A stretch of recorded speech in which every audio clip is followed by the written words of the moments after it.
And it appears we're there. Greetings, Graeme. Greetings to you, Doru. Yeah, we are thinking, or were thinking, the other week to give it a go. So if anyone will join us live, greetings and salutations. Maybe not. People are at work at this time of day anyway, parts of the world. But it's good to be once again together. It's such a privilege, such a joy. I received very positive feedback from friends, Good. and they enjoy both your poem and the discussion you so graciously agreed to have on the poem. Now, That's for those who may not have seen any of our recordings before, this is a series of conversations under AIOCS, Australian Institute for Orthodox Christian Studies, which is a not-for-profit. And this series of conversations is occasioned by the recent publication of an article by Dr. Graeme Finlay, present here, in the ISCAS journal, Christian Perspectives on Science and Technology. The article is about the Primal Testament, and I kindly invite those of you who haven't seen the previous recordings to go to the first one to get some information there, but also click on the link that you'll be finding in addition to the recording so that you can access Graeme's article. What's interesting about the article, which is a bold but also balanced and nuanced undertaking to bring together two areas of expertise of our guest, that is cell biology. Got it right. yes. Theology, because Graeme is trained doubly, although his career was as a scientist up until his retirement. And this article, which brings together what Graeme calls the Primal Testament, which is written in our genes, and more commonly known testaments, Old and New, is brought together somehow. This discourse is brought together in a stunning poetic narrative of everything, which features as an appendix to this article. Before we move on, Graeme, would you like to say anything else by way of introduction, especially perhaps for people who might join us and haven't seen any of our recordings before? Maybe just one comment, Doru. We thought about the concept of natural theology, particularly last week. And I've been thinking about it since our last conversation.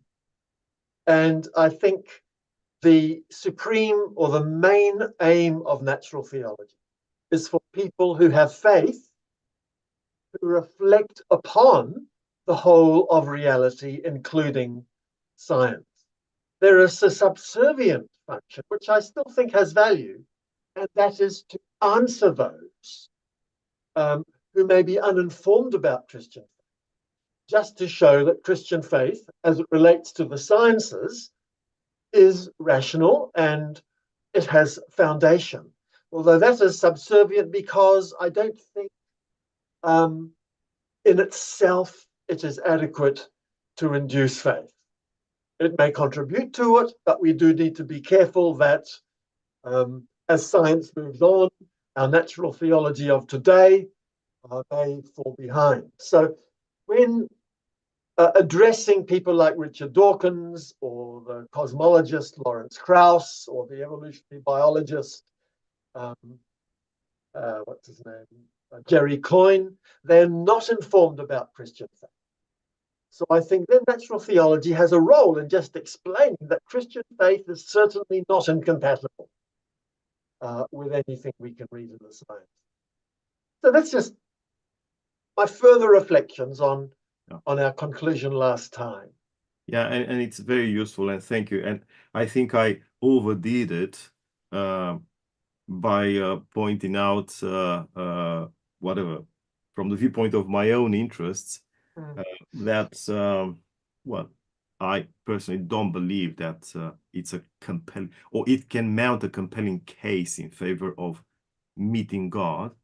But yes, at least natural theology can put a foundation, and for those who might be interested in making sense of what Christian theology truly has to say, rather than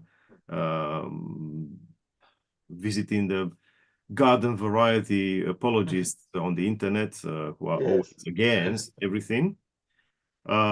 Yes, sound natural theology is a useful tool both ways.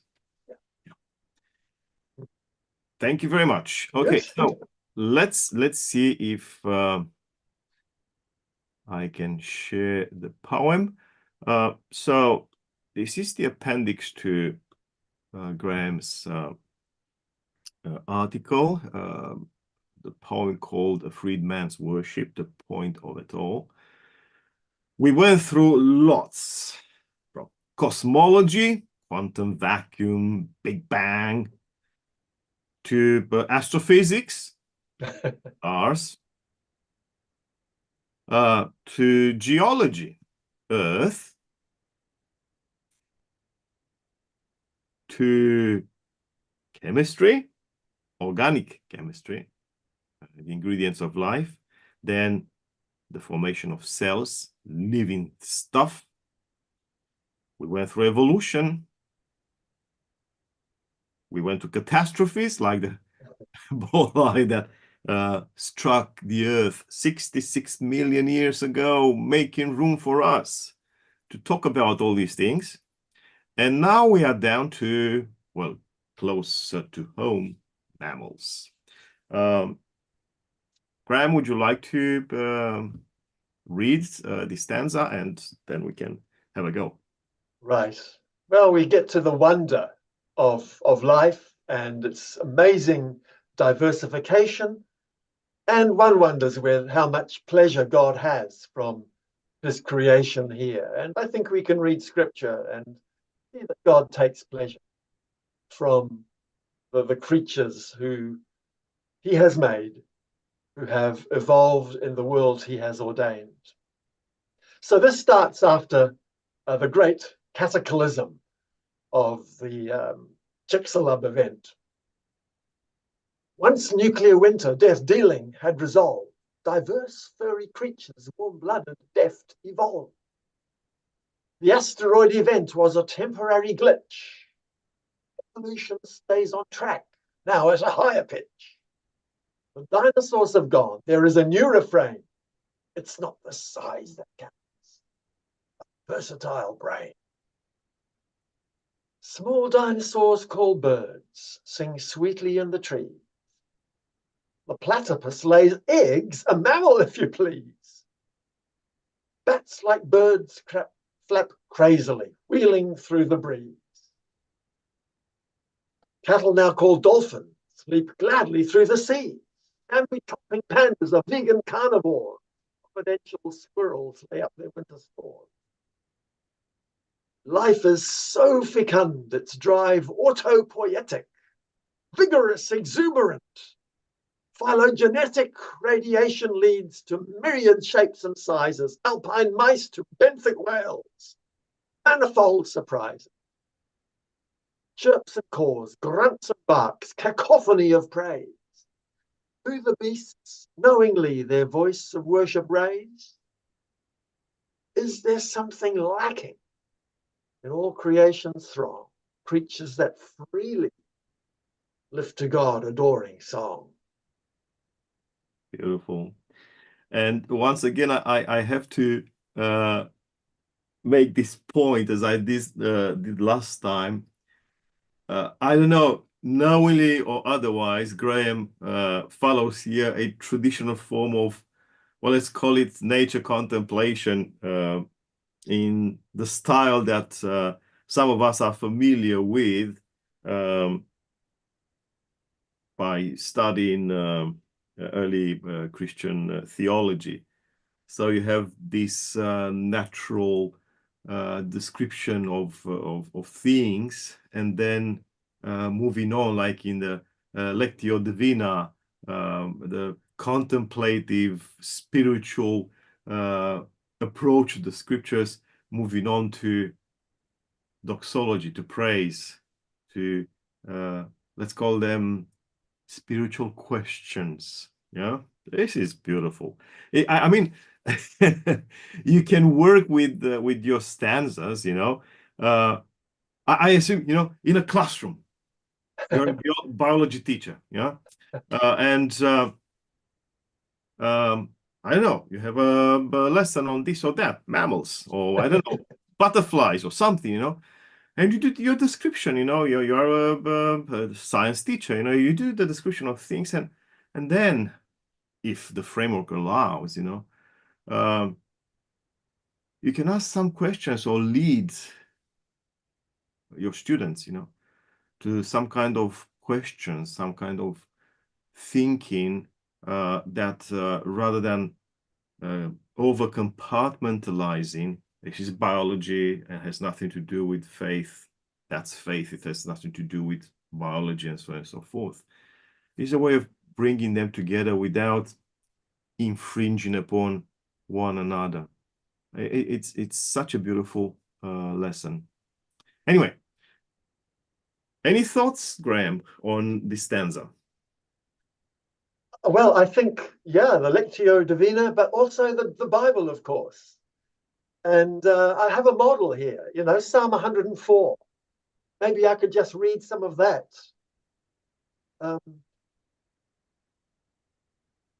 Where are we? The cedars of Lebanon get plenty of rain, the Lord's own trees which he planted. There the birds build their nests, the storks nest in the fir tree. The wild goats live in the high mountains, and the rock badgers hide in the cliffs. You created the moon to mark the months, and the sun knows the time to set. You made the night, and in the darkness the wild animals come out. The young lions roar while they hunt, looking for the food that God provides. When the sun rises, they go back and lie down in their dens. And people go out to do their work and keep working until evening. Lord, you have made so many things. How wisely you made them all. So C.S. Lewis makes the point that for a primitive people for whom wild animals were quite scary, it's a thought we don't have these days because we live in cities and wild animals run from us. But the ancient earthy Jews looked out on their world and they saw the wild animals as God's creation. And I think Psalm 104 is a beautiful psalm because it just shows the depth of Hebrew religion, of Hebrew faith, as they looked out on the scary world and saw the creatures as God's own wonders. And so there is praise already, long before science, in the world that God has made. And of course, we can also look at Job. And Job is a pre-scientific book. It really points people to science because of the way it asks questions. In one of my papers, I've quoted Tom McLeish, who says that the question is the basic vocabulary. It's the basic structure of science. And that's why I've had so many questions in this poem. God, why should this be? What is there to come? What new realities can we foresee? Do you know when the mountain goats give birth? Do you watch them when the doe bears her fawn? Can you count the months till they bear? Do you know the time they give birth? Who let the wild donkey go free? Who untied his ropes? I gave him the wasteland as his home, the salt flats as his habitat. The wings of the ostrich flap joyfully, but they cannot compare with the pinions and feathers of the stork, etc., etc. Here is worship. Worship to God. The birds and the mammals and other creatures point us to God. And so that's the basic motivation for that poem or that stanza I have dedicated to the animals. But there's one other thing. It illustrates how science surprises, truth surprises, and the potentiality of each of these stages in our historical survey of reality brings many surprises. Lord, what can come out of something as powerful as a star? And just to think that for many years, birds and bats were linked together. It took a Christian scientist, John Ray of the 17th century, to say, hey, bats are mammals, birds are birds. And we only found in the last few years that, in fact, whales and cattle are, in fact, very closely related. So when I was young, the whales were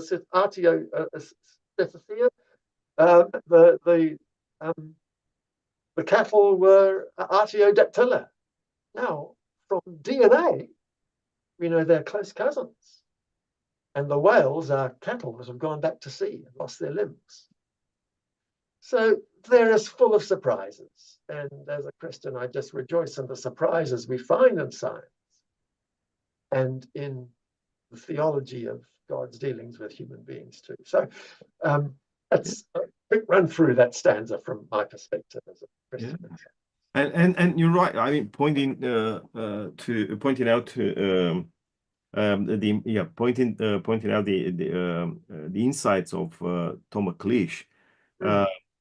So useful, because yes, that was his thing in the last few years of his life. He discussed so much, so consistently the topic of amazement, of allowing ourselves, like children, to be surprised by whatever we discover. And only insofar as we embrace surprise and novelty, new angles to things, and so on and so forth, we can slowly move, translate the words, a different cast of mind that might lead us to God. But I think you're right, and you pointed this out already last time, and in a way you return to that topic today. That we need to begin with faith in order to be able to continue this journey, that wonder and being surprised sort of initiate. It does that, surprise does that, initiates this journey for us. But as we know from certain famous cases among our contemporaries, it doesn't lead anyone up to the final conclusion if that person doesn't have at least the sense of a mystery that points somewhere else. Yes, I believe that having the Psalms or the book of Job, or as Clement of Alexandria would have it, the book of Genesis, or the first chapters of Genesis, as a lens through which to look at reality, we might lose something fundamental about all these things, because we can become the center of all these. I'm the subject of all this enjoyment, and it's me, myself, and I again.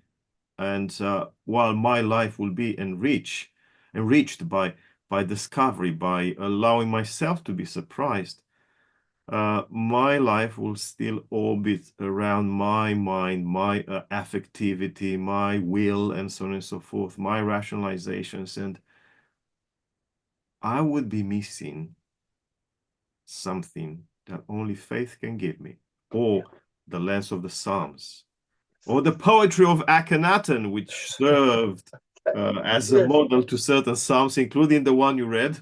Right. Okay. Yeah. Yeah. By the way, that's a psalm that is dear to us Orthodox of Byzantine tradition. We read Okay. it every time at Vespers. Okay. Right. Yeah. Good. It's yeah, it's such a comforting thought, and I want to return to one of the early points you made. Such a comforting thought that regardless of how dangerous we might perceive certain aspects of God's creation, certain animals, poisonous, venomous, and so on and so forth, things.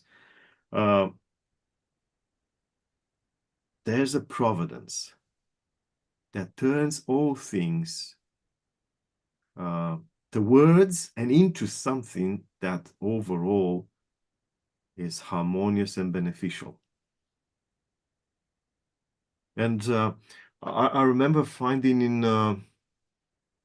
in John Chrysostom a solid discussion in his homilies on Genesis, a solid discussion about the wild side of creation.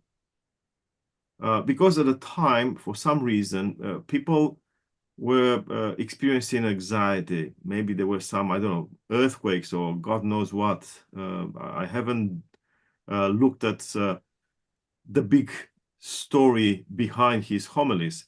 But he made reference to this level of anxiety among his audience, his parishioners in Antioch.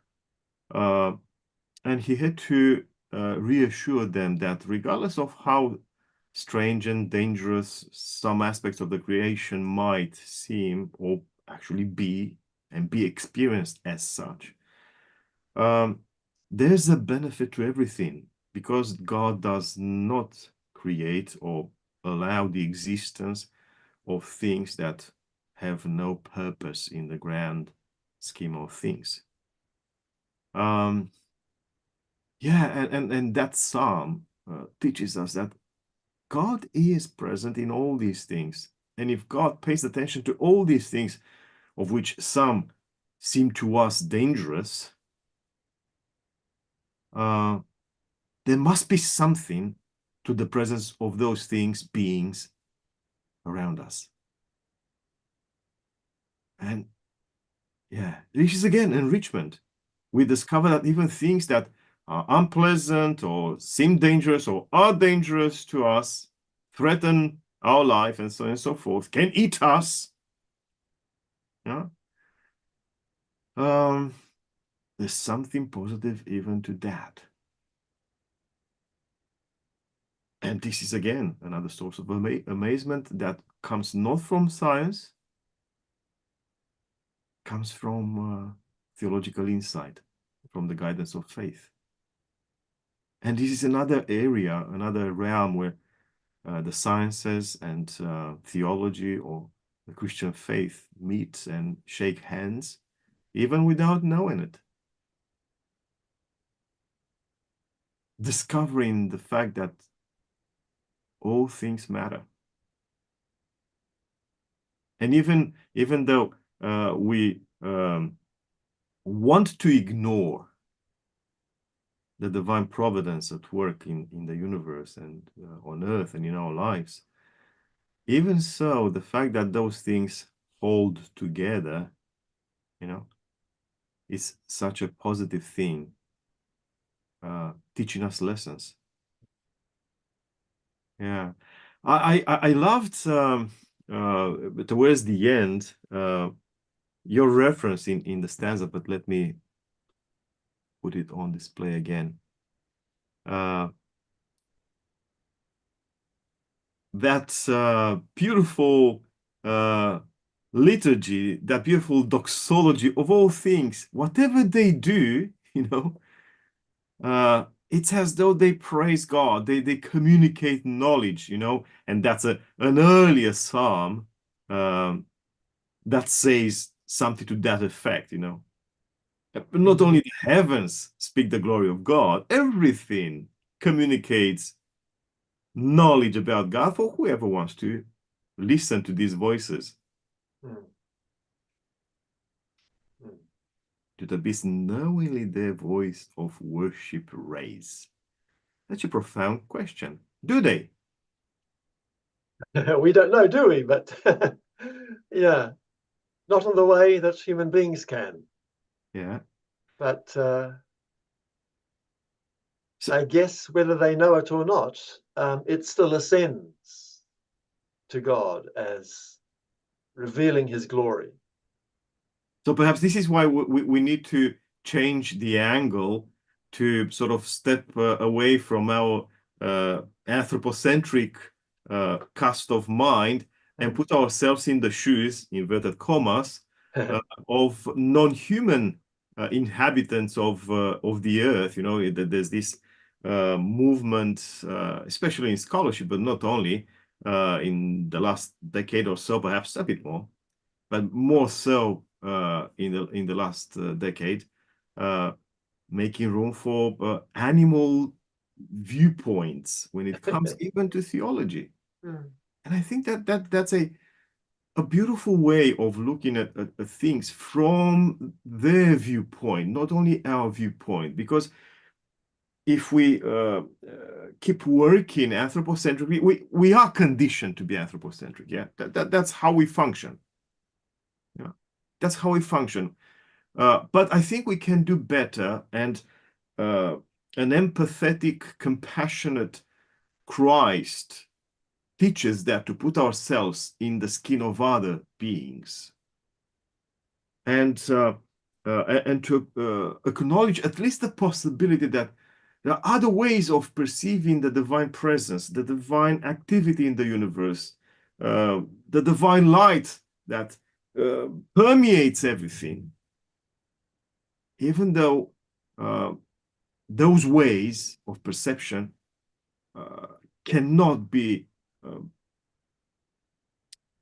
articulated, formulated according to our standards, whether in the language of mathematics or the language of metaphor, and so on and so forth.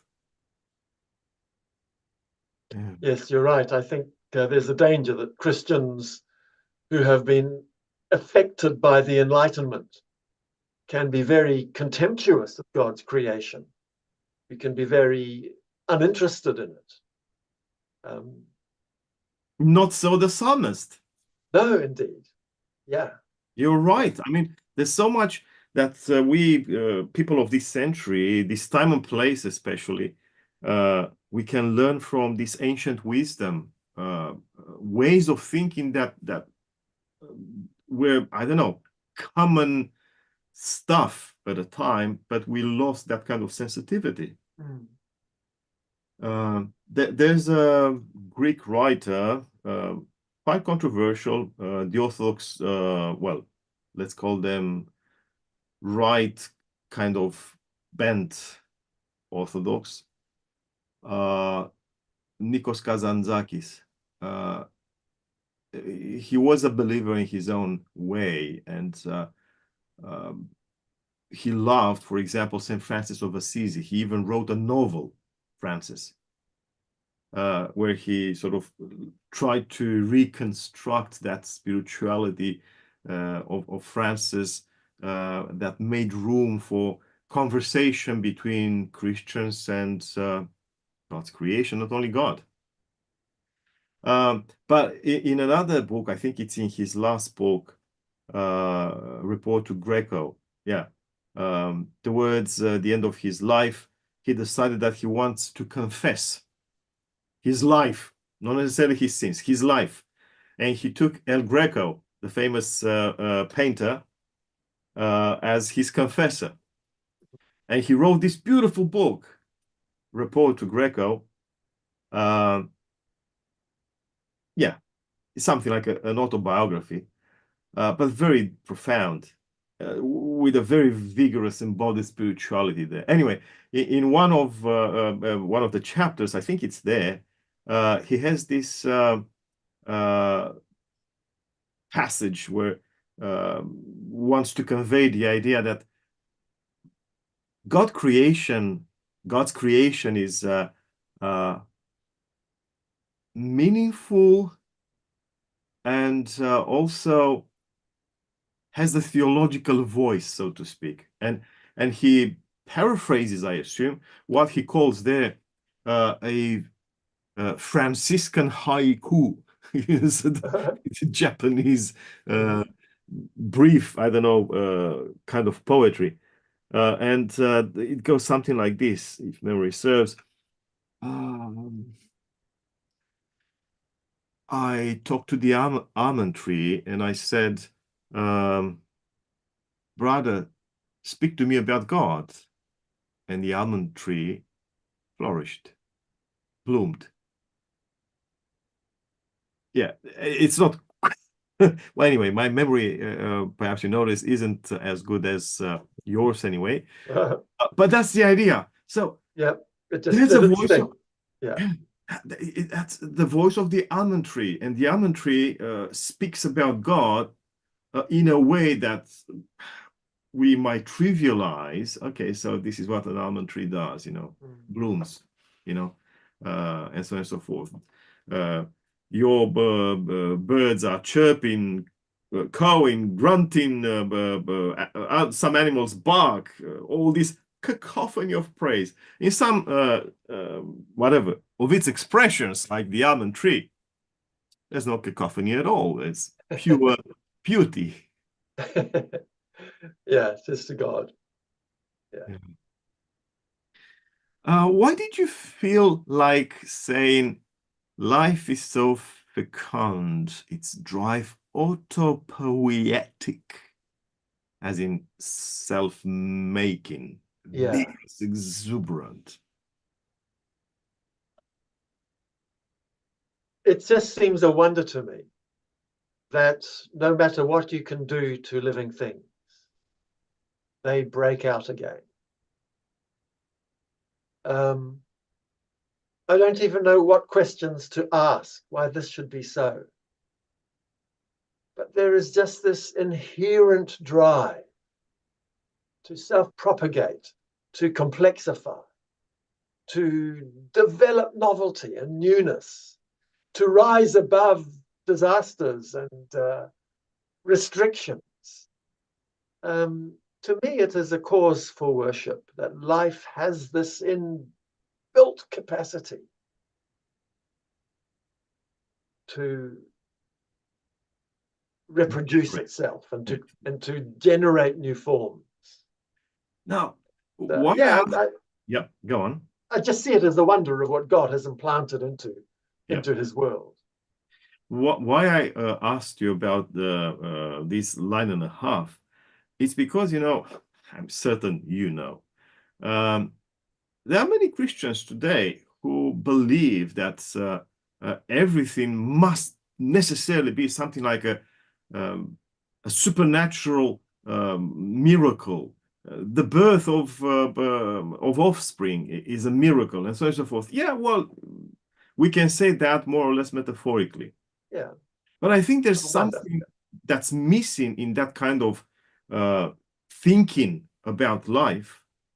And it's missing the fact that God has blessed this life to be as fecund, as autopoietic, as vigorous and exuberant as you describe it. And look, if we go back to Genesis 1, God blessed these things to do their stuff. The stuff that you describe here, so I don't know, clearly and also inspiringly poetic. And this is the mandate they have to do their stuff. Life cannot just wait like, I don't know, the balls on a pool table, to be hit by the tack, That's in my mind what this kind of, I don't know, extreme form of creationism says in regard to life, as though all things happen mechanistically. There's a God that punches me and I become a progenitor. Well, maybe that's one side of the story. But we shouldn't forget the other side of the story, as you describe it here so beautifully, which is actually a way of saying, in your words, you know, what we read in Genesis, that God blessed things to generate like offspring. And I simply don't see, honestly, I don't see why life should be arid, barren, instead of being fecund, instead of being able of replication, of reproduction, of generation, of performing the miracle of life again and again and again and again and again and again. Right. Yeah. The Christian astronomer and theologian uses the term relative autonomy. So that God has given autonomy to life. It does its own thing. It is an autonomous system, but that autonomy is relative. It's relative to the wisdom that God has implanted in it, his faithfulness in upholding it, the consistent ways and the fruitful ways by which he has ordained matter should behave. So it's a relative autonomy. I like the term. The other thing which comes to my mind is what the Christian philosopher Holmes Rolston said from one of Jesus's parables, that the seed grows of itself when it's put in the garden. And apparently, and I've checked it out, he says the Greek word is automate. It grows of itself. It grows automatically. It is the potency that God has implanted within it. So again, it's a gift of God, but the living thing does its own thing. That's what God has devolved upon it in his grace and his generosity. And thank you for allowing me this and taking up this topic. Time for my confession. One of the reasons for which I had to leave my country is the fact that I was, well, almost literally bashed and labeled as an evolutionist heretic. And they made my life hell. Well, thank God, you know, I found there people like St. Paul and others who, out of love for his fellow Jews, was wanted to be in hell so that Israel is saved. Anyway, and one of the things that they kept screaming at me, literally, even during my lectures, public lectures, and so on and so forth, was about the capacity of life for self-replication, because I always believed that. And I had to look around or find ways of communicating this in, let's call them authenticated ways, which my critics would accept rather than taking my word for it. And one of the things that I found within the 7th century tradition, Byzantium, the Golden Age for the Orthodox, the 7th so-called Ecumenical Council decreed, based on the wisdom of Maximus the Confessor, that in Christ Jesus, while we contemplate the uniqueness of the person of a God-man, the God incarnate, still from a certain analytical viewpoint, we can identify the characteristics of the two natures. So, in the language of the day, there is a divine will and activity or energy, and a human will and activity or energy in Christ. So it's a Christological formula that makes room for, on the one hand, as you call it, relative autonomy of the human nature in Christ. On the other hand, points out that this human nature is active and manifests its potential in harmony, in synergy, in cooperation with the divine side of Christ. Well, so this was my sort of secret weapon every time I was well, criticized in public or attacked and so on and so forth.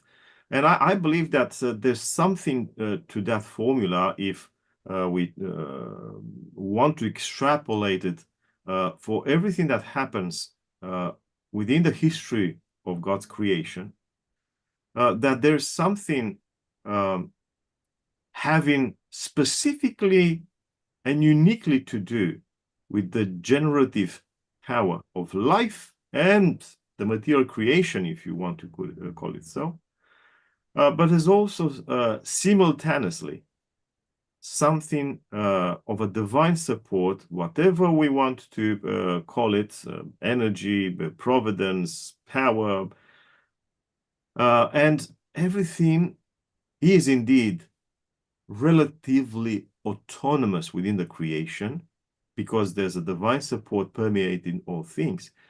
But yes, there's something specifically created in whatever happens in nature, foremost in the history of life. That's right. Have I mentioned my professor of theology, Adrian, who in one of his books again and again speaks of Israel believed that God was the creator of her history. God was the creator of her history. And so with the eye of faith, I'm just applying that concept back to biology. God was the creator of the history of life. And if people find history threatening because it seems to exclude God, that history is given its being. It is given its autonomy. It is enabled. It exists by the will of the creator. So history is no threat. It is part of God's creation. My history, which is now something like 70 years, is part of my createdness. So when we say God created me, when did he create me? At conception?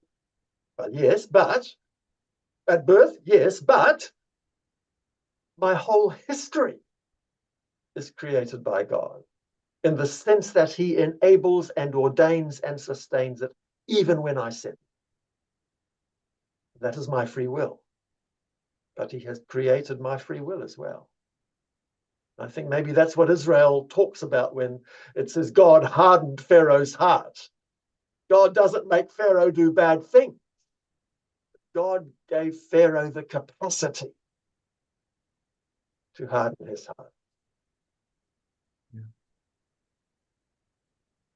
As God gives to all of us the capacity to extend our wings in the morning and soar, Psalm 148, 9, or one of them, one of the Psalms, to extend our wings and soar above all these things and so on and so forth. So it depends on how we want to use our God-given potential. A God-given history. Yeah. Beautiful, beautiful. Sorry for my moment of confession, but I thought this is such an important aspect of the discussion, and once again, let me read that line: life is so fecund, its drive autopoietic, in other words, self-made. Self-doing, yes. Self-doing, thank you.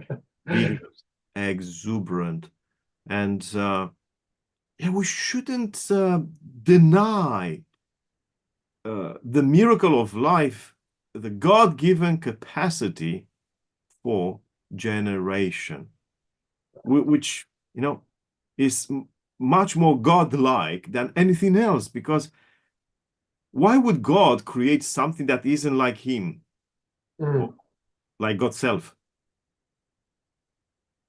Right. with the capacity to generate, Mm. with the potential to create? Yeah, that's beautiful. Yeah. So the creatures have received freely this gift to lift to God, Yes. adoring song, and they do so by being fecund, autopoietic, which can be also taken in well, playing around the word poiesis, the Greek word, as creation, and also making poetry. Okay. Vigorous, exuberant. Yeah. So, in a way, as you say in the stanza, the catastrophe of the bolide that led to the extinction of the dinosaurs, made room for this new refrain, already doxology, yeah, there. It's not that size that counts, but versatile brain.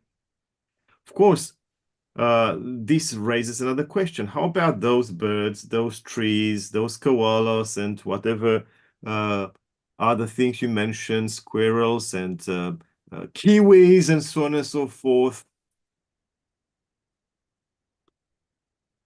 They have a brain, some of them anyway. Is this the prerequisite for doxology?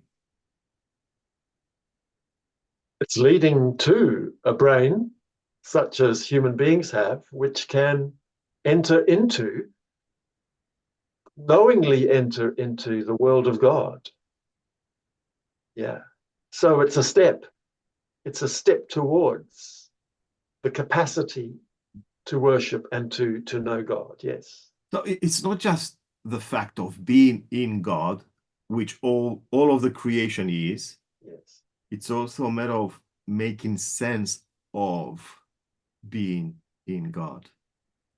It's this that the brain helps us with to Yeah, make. it enables us to, I guess, I've spoken about biology takes us into the biosphere, the brain takes us into the noosphere.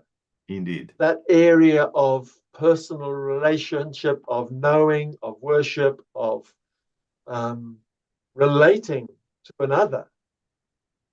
So I like, again, Simon Conway Morris, who says that evolution was a search engine which has taken us into the spiritual realm. It was already waiting for us.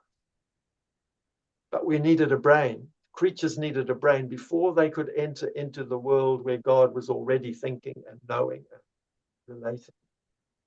Beautiful. Allowing ourselves to be surprised by all these novelties. Yes, that's right.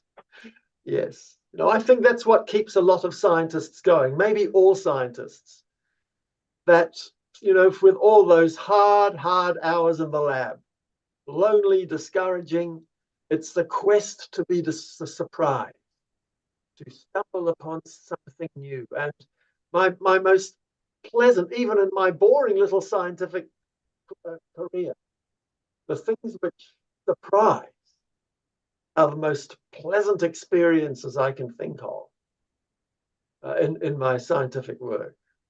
They might be small, they might be very inconsiderate, but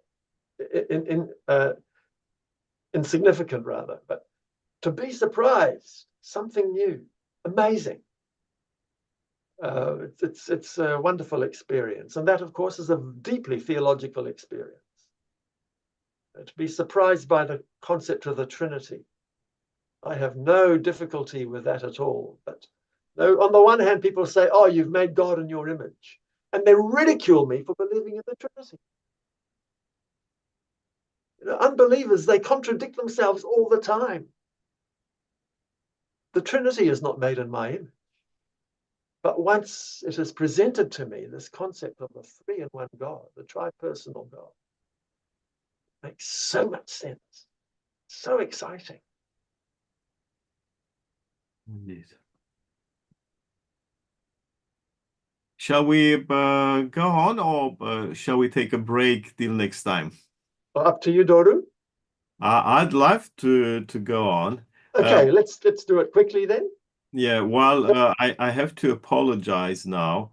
I just noticed I did something to the settings, and our conversation is still private, and therefore no one can participate. Oh, So really? I have to fiddle more with the settings. Sorry for this. Okay.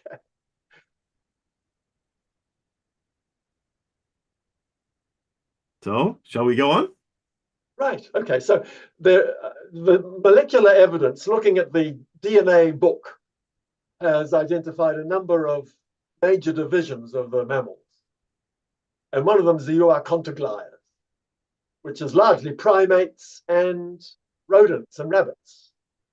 So it gives us a quantitative idea that primates are closer to rabbits than we are to dogs and cats and other creatures and whales. So that's us. Look, a novel species of euarchontoglias that makes tools for hunting and cooks its food on fires. Useful thumb for grasping, mutant muscles in its face. Burless and altricial, moves from place to place. These brainy killer apes make war upon their kind, use tools and paint in caves with ambivalent mind. Sometimes very tender with kindness, love, and truth. But then sheer aggression, cruel war that knows no ruth. Are human beasts destined to pillage, kill, and rape that tool-using biped, most devious great ape? The human brain does not arise by genes alone. The social brain appears in those lovingly known. Neural gene transcription needs personal relation. Human mind depends on love's sure regulation. If there's creating being of which none can conceive, its word transforms life, mind, in all who dare believe. There's more than mere brute cunning in this hominoid, a haunting new awareness of a God-shaped void. Innate to the cognition of this hominin is instinct led by reason, willfully called sin. Even now in hedonist consumerist folly, self-styled Homo sapiens, quintessential Wally, is trashing its planet with greed never heeding, crassly disregarding God's kind. Trashly disregarding God's kind, just, patient pleading. God, what were you thinking when you brought forth this critter? Such powers, such skills, but its prospects bitter. When it comes to virtue, it can't do very well. Is extinction looming? Is its end soon and fell? Is the use-by date close for woman and for man? Who surprises lurk in God's mysterious plan? Right, just a survey of this mystery that is humanity. Indeed. Such a confusing array of qualities and aspects and size to it, to us. Yeah. Yes, on the one hand, so weak. We're furless, we're altricial, that means we're born helpless. Mutant muscles in its face. Human beings contain a mutant. We've inherited a mutant, so that our cheekbones are really, really weak. Cheek muscles, sorry. Compared to other great apes. It's just a property of being human that we have shriveled muscles in our face.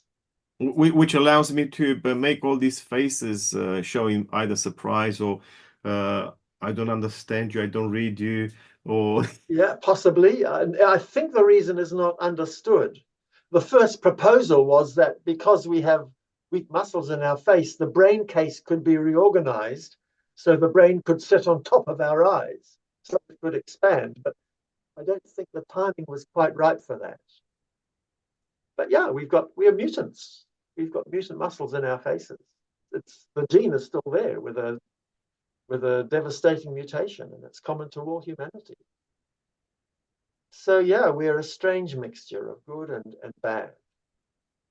You know, those two lines that you can see at the bottom of the page there are human beasts destined to pillage, kill, and rape, that tool using biped, most devious great ape. Is this something that we share in common with, well, like chimpanzees and other apes that are so, I don't know, violent? Yes, I think Or, partially it is. There has been a study looking at the evolution of aggression in species.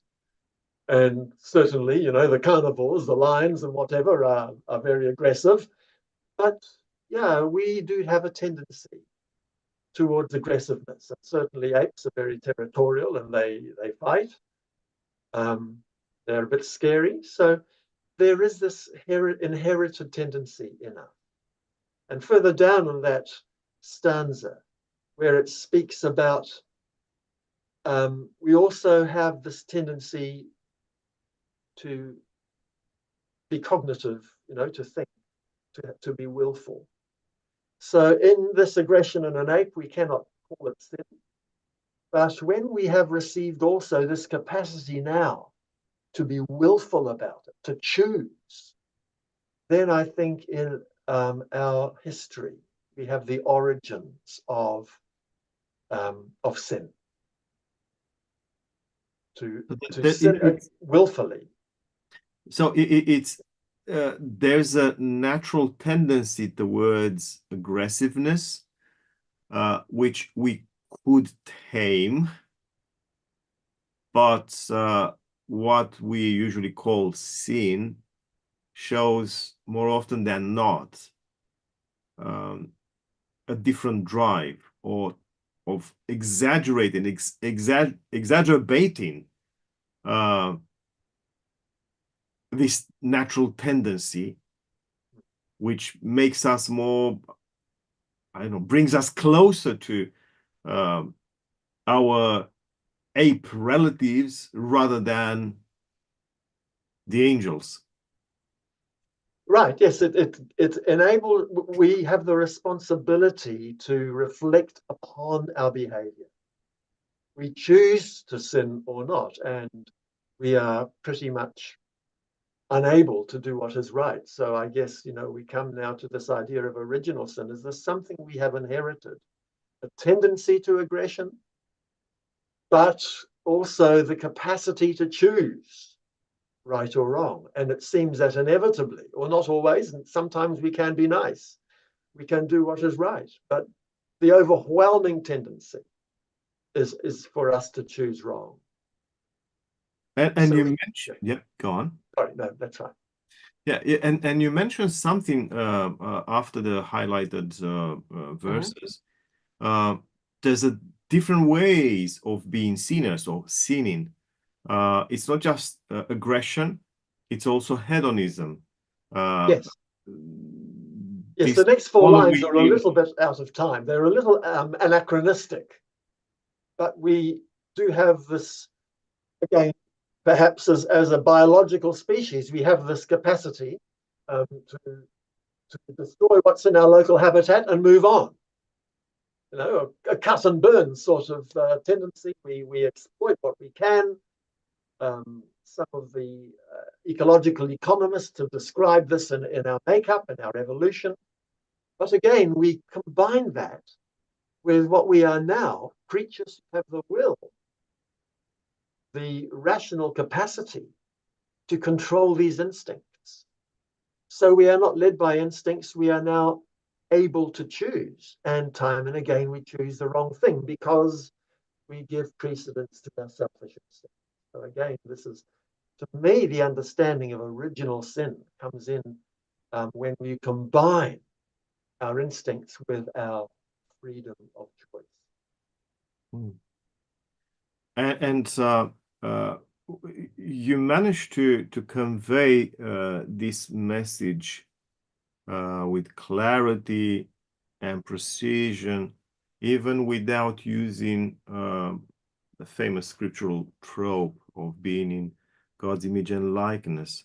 You pointed out the fact that our willful sinfulness, our willful succumbing to either aggressive or hedonistic drives, this amounts to disregarding God's kind, just, patient pleading. In other words,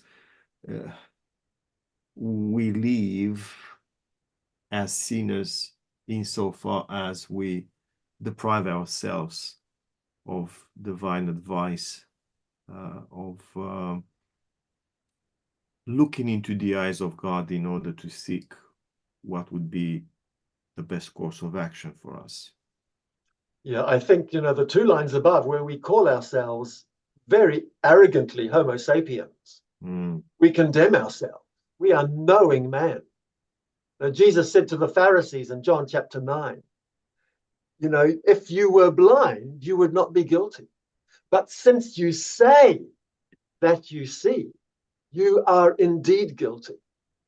And human beings call ourselves Homo sapiens, which means we are knowing we are responsible for the way that, despite bearing God's image, we live in a way which is totally counter to God's nature.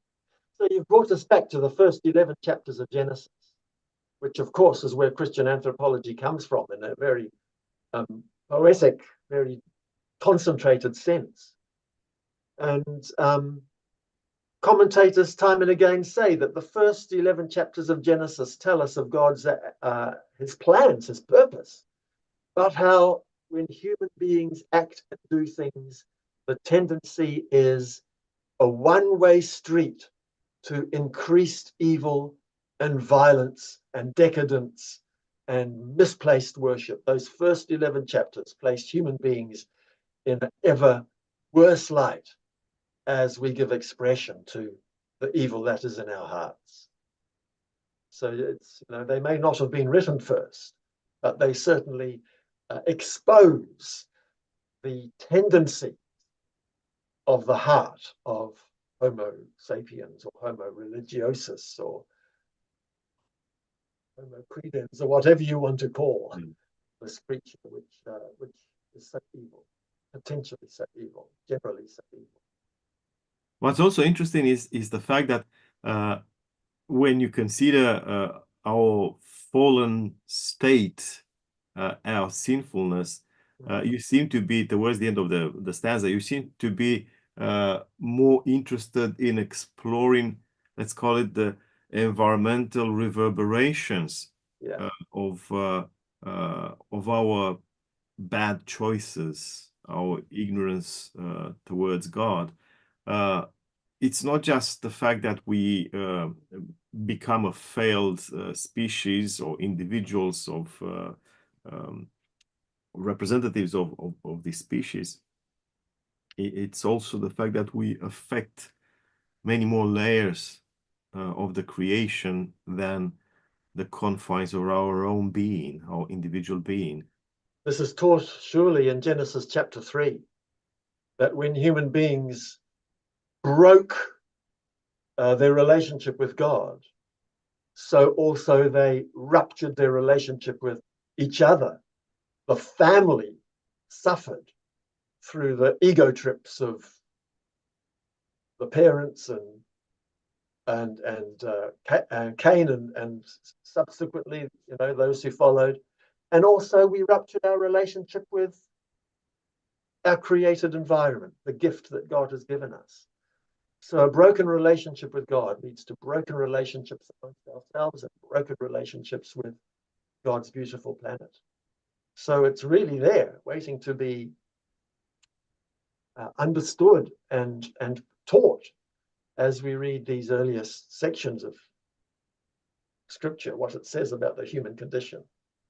And yet there's always hope. Yes. As you say, the last verse of the stanza, or do surprises lurk? Oh, so well, let me read the previous one. Is the use by date close for woman and for man, or do surprises lurk in God's mysterious plan? I mean, it's amazing how God already there in the first pages of Scripture, instead of putting on the garb of a, I don't know, judge or a tyrant or something, prepares for us something, salvation, shows patience, as you said earlier, kindness, allowing us to do our stuff, because freedom, as you said earlier, is his gift. But does so knowing that our history will become also a history of recovery, of return, and it is within this history that he works for our benefit, works our salvation in his mysterious, or God's mysterious plan. Yes. Oh, wow. This reminds me of another poem written in the early days of the 11th century by a man called Simeon the New Theologian. By the way, the Byzantines were very sarcastic when they labeled someone. At the time, to be called New Theologian meant unusual in your teaching, therefore a heretic. But the nicknames got stuck to the name of Simeon and turned out to become something else. A very positive designation. And Simeon wrote poems, lots of poems. Some of them look like your narrative of everything. One of the series of poems that actually I'm always drawn to again and again. Well, those are hymns. They are more like orations, but there's something a poetic quality to all of them, because he also was a poet that wrote the hymns of divine eros. The divine eros. He wasn't happy with the idea of God's love as agape, which sounds a bit philosophical and abstracted from life. He used the eros, like the consuming fire of Scripture. That's God who burns out of love for us and does crazy stuff out of love for the fiancé, for the betrothed. Right. Yes. Anyway, but sorry, I messed up stuff. In one of his orations, so-called ethical orations, but very poetic in its substance, Simeon undertakes a similar kind of approach. By the way, if you read the first ethical oration, you'll see that without the benefit of the science you brought in already in your poem, he speaks of the whole history of creation, not only humanity, from beginning to end, and has a very developed eschatology at the end of the oration. I keep saying poem because in my mind that's very poetic and very metaphorical in its outlook. Anyway, and at some point when he talks about what we usually designate as the fall, he describes this dynamic image of a world, of an earthly environment that is so disappointed, so saddened, so angered by the human failure, that all the elements, including earthly populations, turn against humanity, hell-bent on squashing us, of extinguishing us, which is I don't know, a revenge of the creation for the broken harmony that we caused. But then again, there's light at the end of the tunnel, and Simeon describes, as you do, God's intervention that puts a limit to that anger, that tames that vengeful intention of the environment, promising salvation for all. Humanity, earthly populations, heaven and earth. Yeah, so it crops up from time to time in history. This holistic understanding, this comprehensive view of things. And once again, it's a privilege for me and for the viewers to be able to listen to you and to absorb your wisdom. Oh, well, it's an encouragement to know that I'm in the tradition of some great church fathers who thought in similar ways. But hopefully, again, what we are proposing is a valid interpretation from our understanding of God's provision. The way God works in history. And so, insofar as God works in history, there's always hope. Yes, indeed. Indeed, there is hope. Thank you very much, Graeme. Thank you, Doru. Until next time. God bless.